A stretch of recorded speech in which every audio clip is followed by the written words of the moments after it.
You may not know this, but people love to complain to clergy. The service is too long, it's too short, too much of this, too much of that, too little of this, too little of that. I didn't like the food at Kiddush, the bagels weren't that good this week. The list goes on and on. None of you in this room would ever know that, but sometimes it happens. And it occurs to me that this complaining is actually part of our tradition. We Jews have a long history of complaining to our leaders, and we express it in different ways, sometimes more positive than others, but our history with complaining is long. So I'm curious from you, and Ross is going to sort of run around with a microphone so that we can hear each other.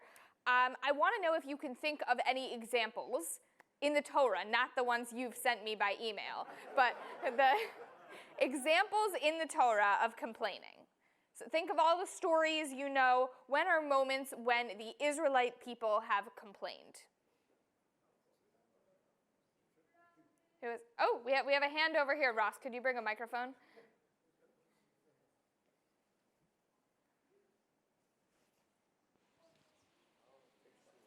You have it? Well, this is definitely what everyone was expecting, but in this parsha, So tell us, multiple times, like a lot, repeatedly. Yes, like a lot, absolutely, in this week's parsha. Thank you. Okay, great example, perfect, and we're going to come back to that one, as you may expect. What about any other examples in the Torah you can think of? Yes? They were complaining about their food.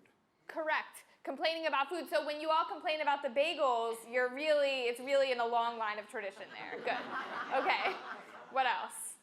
Any other examples of complaining? Yeah, Boris has one here. Water. Say it again. Water. Water, not enough water. Yes, in the desert, which makes sense as a complaint. Yeah. After the sin of the spies, they were complaining, why are you bringing us to Israel? We're all going to die. Correct. Daniel, after the sin of the spies, and we just read that. First of all, 10 of the 12 spies, you could sort of interpret them, they're complaining about what they saw in Israel, and then, why are you bringing us to Israel? Okay, good. Here, Ross, come around this way. We have a couple on this side. Sorry, Ross, you're going to get a workout today. Moses' own sister complained to him, or Yes, about him. About him, yeah. So what was the complaint? Do you remember? About his leadership. About his leadership, also about who he was marrying. Moses and Aaron do a little lashon hara, a little slander, a little gossip behind his back, complaining about who Moses chose to marry. Yeah. Moses complained to God, why did you send me? Since you sent me, everything has gotten worse. Yes, Moses himself complains to God. Good one. Any other examples you all can think of? So there are positive and negative examples of complaining. So one example is the daughters of Tzlofchad. For those of you who remember that story that we read, this is the good kind of complaining. The daughters of Tzlofchad who stood up and said, the laws aren't right. We're actually not, this is not an ethical society. Women should be able to inherit their father's property. That was the good kind of complaining. Moses and God listened and said, yeah, you're right. That is correct. And of course, we have all the maybe less good kinds of complaining that some of you have brought up. And wandering in the desert, we're a stiff-necked people. So I think that it really implies the level of complaining that existed. So as you brought up for us, this week's parsha is chock full of complaining. We're reading about a man named Korach who, along with some of his followers, decide to challenge Moses and Aaron's leadership. Essentially, the ultimate form of a complaint. Complaining so much that you actually think the leaders, they shouldn't just change the bagels out at Kiddush, but get rid of the leader entirely. And God is so angry with this challenge that God opens up the earth to swallow Korach and the other leaders of this mutiny, and God brings a fire to consume their other followers. So I want to take a look at the text, and Ross has some source sheets that he's going to pass out here. For those of you joining us by live stream, you can visit pasyn.org/sermon, and you'll be able to see this source sheet as well. So it will take a minute for everyone to get one and pass them down. And I'll actually ask you to, if you can, just look at the front of the sheet. Don't flip it over yet. And because we'll flip it over in a minute, we'll see some commentary. But on the front of the sheet, we're just going to see the beginning of this week's Parsha, the couple of verses about Korach. So I'll read it out loud since I have the microphone. Now Korach, son of Izhar and son of Kohath, son of Levi, betook himself along with Datan and Abiram, sons of Eliab, and son of Peleth, descendants of Reuben, to rise up against Moses, together with 250 Israelites, chieftains of the community, chosen in the assembly, men of repute.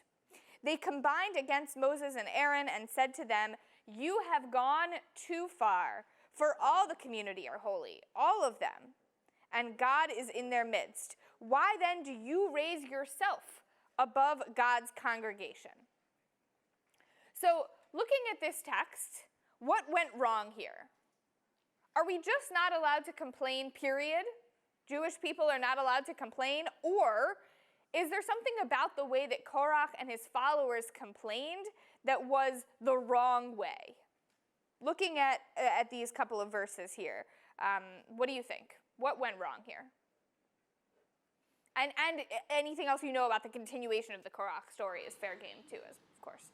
Yeah. I just think that Korach, where the heck was he during all the other times that Moses led us to different places?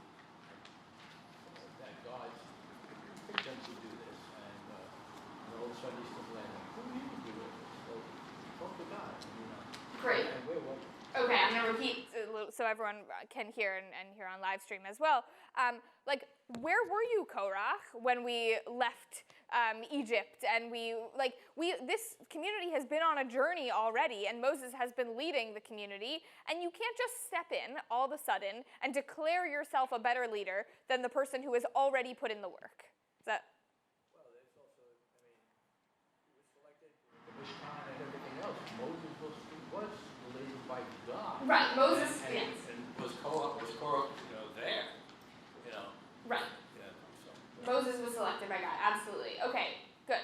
So I'm hearing sort of two things in your answer there. One is Moses was the leader selected by God. So it's one thing to complain about something. It's another to complain about something that was selected by God. And second, when you have a leader who's been in place, who's really done the work, you can't just step up out of nowhere, okay? Other possibilities? Yeah. Anything that he offers that's any better, he's against. It's all against, an ad hominem attack against the leadership without saying what he's going to do different or better, or what qualifications he brings to the job that's superior to what's already in place. Absolutely, and so I don't know if everyone heard that, I'll repeat in a second, but if you look in the Eitz Chaim Chumash, there's a commentary that says exactly what you just said. They defined themselves by what they were against, not by a vision of what they stood for.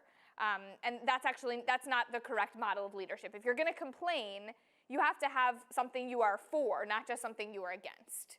Great. All right, Daniel. Well, it says here, why do you raise yourselves above God's congregation? And it's pretty clear that they did not raise themselves. God raised them. Correct. Right. So once again, we're going against what God wanted. Absolutely. We're just totally ignoring the fact that God chose Moses and Aaron for their leadership. I think the other piece here that I'm hearing in some of your answers, but I want to make sure we're really getting, is that Korach and his followers are not really wanting to make change. This is for the sake of self-aggrandizement. Right? There's an ego involved here. And look at what they say. We're all holy. Why do you raise yourself above others? They want to be raised above others. Korach and his followers, they want to get to be the leaders. And I think that's an important piece here. That this is a question of ego, not about wanting to make real change, not about seeking truth, but just trying to open up conflict for the sake of ego. So, let's flip over the source sheet. We're going to look at the second text. And this is from Pirkei Avot. And I'll read this in English, but you should know when I read in English that the Hebrew when I say dispute, is machloket. For those of you who know that word, it's an important word for us Jews, machloket. We like to have dispute with one another. So every dispute that is for the sake of heaven, the Hebrew of that is machloket lishem shamayim, a machloket, a dispute that is for the sake of heaven, will in the end endure. But one that is not for the sake of heaven will not endure. Which is the controversy that is for the sake of heaven? What's an example of a machloket lishem shamayim, the good kind of machloket? Such was the controversy of Hillel and Shammai, these two leading sages who are frequently quoted in the Talmud because they disagree with each other, but they do so because they care so deeply about getting the interpretation of the law correct. And which is the controversy that is not for the sake of heaven? Such was the controversy of Korach and all his congregation. This is the example that's used in Pirkei Avot. Their dispute is for personal gain, not for the betterment of the Israelite people. And so they, just as Hillel and Shammai, are the classic example of a machloket lishem shamayim, a machloket, a dispute that will endure, that is for the sake of bettering the Israelite people. Korach and his followers are the exact opposite, the example of a machloket lo lishem shamayim, for personal gain, not for betterment of the Israelite people. And I want to point out one other thing about the language used in this Mishnah. Will endure or will not endure is sort of fascinating. We might assume that we would never want any dispute to endure, that we would want any complaining. Why would we want it to endure? We wouldn't want any challenge to authority to endure. But that's actually not the case. And that's why when we talked earlier about examples of complaining in the Torah, I was encouraging you to come up not just with negative examples, but with positive examples, because we are a people who values machloket lishem shamayim. We actually want the disputes and complaining to endure as long as they're the right kind. Let's look at the third and final text on this source sheet. This is from Rabbi Tamar Elad Applebaum, and it's a commentary on Pirkei Avot. She's a spiritual rabbinic leader in Jerusalem, and if you're ever visiting Jerusalem, I would encourage you to visit her congregation. The sages intentionally placed this Mishnah about a dispute immediately following the one about love, which, by the way, if you look at this Mishnah in context, there's one right before that's about conditional versus unconditional love. So place this Mishnah about dispute immediately following the one about love to teach that a world of love hides in the multiplicity of opinions in human conversation, which are all like the dew that brings life to creation, every drop of which is directed toward a particular blade of grass which eagerly awaits its arrival. There can be no unity without diversity. It's poetic what she writes about the dew on the grass, but I think that last sentence there can be no unity without diversity. Her opinion, her perspective about why these Mishnayot in Pirkei Avot are put in this order is that love requires dispute. You can't love something without being willing to push back on it, argue when you disagree, want to make it better. So with all of this in mind, I'm curious now to ask you what you think about complaining. What's the purpose of complaining? When and how and why can it be appropriate to complain and not? What do you think? Ross, I'll have you go around with the microphone again if anyone has an opinion they want to share. What's the purpose of complaining? Okay. It should be constructive. To be constructive, excellent, right? To have something constructive to make the future better, right? Good. Did you have it? Same thing, constructive, good, okay, yes. Justified. Okay, Boris says justified. Good, you have to have justified criticism. Yeah. Rectify a wrong. You want to rectify a wrong. Excellent. Anything else? Great. I think that sums it up in a lot of ways.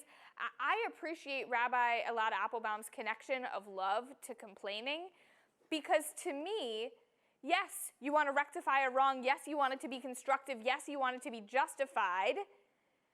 But the only reason to complain is if we really care. It's not on our minds to even start complaining unless we care, unless it really matters to us. Or at least that's the right reason to complain, when it really matters. And I think that when we can put our lives in perspective and recognize the big picture, the blessings that we have, it can be easier to refrain from the machloket lo lishem shamayim type of complaining, the kind that doesn't endure, the kind that we don't want. And we can focus instead on raising the challenges that are important, the machloket lishem shamayim, the discussions we need to have that are focused on actually making our world a better place. Shabbat Shalom.